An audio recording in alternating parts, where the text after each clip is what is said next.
இந்திய எல்லையை காத்த தனி ஒருவனின் ரகசியம் தெரியுமா? 1962 இந்தோ சீன போரில் இந்தியா தோற்று தோல்வியின் வேதனையுடன் தலைமைக்கு பின்வாங்கியது. ஆனால் ஜஸ்வந்த் சிங் ராவத், திரிலோக் சிங் நேகி, கோபால் சிங் ஆகியோர் மட்டும் சீன ராணுவத்திடம் இருந்து ஆயுதங்களை கைப்பற்றி அவர்களையே தாக்கும் முடிவை எடுத்தனர்.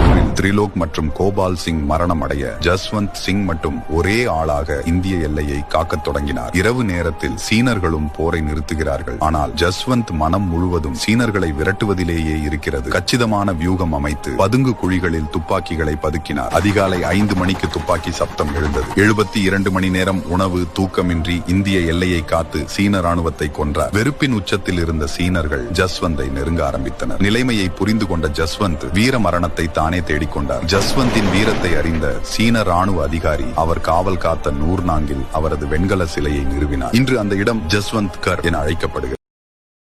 Download ShareChat.